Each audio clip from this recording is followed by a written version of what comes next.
Hello friends, good morning. आप सब कैसे हो? उम्मीद करते हैं सभी साथी बहुत अच्छे हैं। तो सभी को कॉन्ग्रेचुलेसन। जीवन की जो पहली सफलता आपने हासिल की है, तो जो पहली जॉब होती है जीवन की, उसकी खुशियाँ कुछ अलग होती हैं। तो बहुत बहुत बधाइयाँ आप सभी को, जो आपने अपनी मेहनत की दम पर सफलता जो हासिल की है।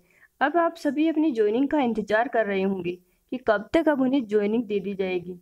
तो बहुत सब्री से जो स्टूडेंट्स अपनी ज्वाइनिंग का इंतजार कर रहे हैं, उनके लिए ये न्यूज है कि 15 मई तक 15,248 नए शिक्षक मिलेंगे और सर्वाधिक 1500 जो टीचर मिलेंगे वो उदयपुर को मिलेंगे। तो इस भर्ती में पहली बार क्या हुआ कि 10% ईडब्ल्यूएस कोटा को दिया गया, यानी पहली बार 10% जो कोटा है वो किसको दिया गया? ईडब्ल्यूएस को।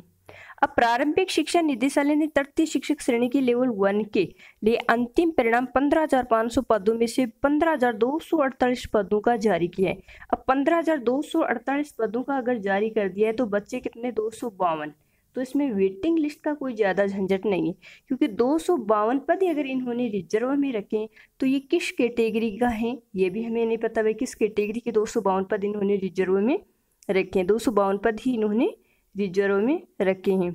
चयनित शिक्षकों को अब 10 से 15 मई के बीच नियुक्ति मिल सकती है। शिक्षा विभाग इन अभ्यर्थियों की मेरिट के आधार पर जिला आवंटित करने का काम संभवतः इस सप्ताह के अंत तक पूरा कर लेगा।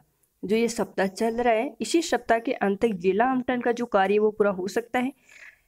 शिक्षक उदयपुर को मिलेंगे सर्वाधिक, जहां नॉन टीएसपी टीएसपी एरिया को मिलाकर 1500 शिक्षकों की नियुक्ति दी जाएगी। कम से कम 201 शिक्षक कोटा को मिलेंगे। जो सबसे कम टीचर्स मिलेंगे वो मिलेंगे कोटा को। कोटा को 201 मिलेंगे, जबकि उदयपुर को सबसे ज्यादा 1500 शिक्षक मिलेंगे। जयपुर जिले में 727 और जयपुर में जो टीचर्स की पोस्टिंग है वो है 727। शिक्षक भर्ती 2022 में पहली बार 10% ईडब्ल्यूएस कोटा शामिल किया गया और एमबीसी कोटा 4% बढ़ाया गया है। शिक्षक भर्ती 2022 में ईडब्ल्यूएस कोटे की मेरिट 86% रही है और ओबीसी से 1.3% कम रही है। तो इस सप्ताह के अंत तक पूरा हो जाएगा जिला आवंटन का काम और उसके बाद मेरिट के अनुसार होगी काउंसलिंग। तो पहले जिला आवंटन का कार्य किया जाएगा, उसके बाद में मेरिट, और मेरिट के आधार पर ही काउंसलिंग की जाएगी। चयनित अभ्यर्थियों को जिलों का आवंटन कब तक किया जाएगा? तो जिलों का आवंटन का कार्य इस सप्ताह के अंत तक हो जाएगा। जिलों के आवंटन के बाद आगे की क्या प्रक्रिया होगी? तो सभी जिलों में काउंसलिंग होगी। इसमें मेरिट के अनुसार चयनित को बुलाएंगे, उन्हें खाली पद दिखाएंगे और पोस्टिंग के लिए इच्छित स्थान पूछेंगे। ये काम अगले सप्ताह में हो सकेगा। यानी जैसे जिला आवंटन का कार्य हो जाता है उसके बाद में क्या होगा कि सभी जिलों में काउंसलिंग होगी, मेरिट के अनुसार चयनितों को बुलाएंगे और उन्हें खाली पद दिखाएंगे। पोस्टिंग के लिए इच्छित स्थान पूछेंगे कि आप किस स्थान पर पोस्टिंग करना चाहते हैं, यानी जॉब करना चाहते हो तो स्थान उन्हें पूछेंगे, इच्छित स्थान, और अगले सप्ताह तक हो सकता है कि उन्हें ज्वाइनिंग दे दी जाए। काउंसलिंग के बाद जिला स्थापना समितियों की बैठक होगी। काउंसलिंग निपटने के बाद सभी जिलों में जिला परिषद की जिला स्थापना समिति की बैठक होगी। इसमें चयनितों को, जो भी स्टूडेंट्स चयनित हैं, उनको नियुक्ति देने का अनुमोदन होगा। नियुक्ति की प्रक्रिया कब तक पूरी कर ली जाएगी?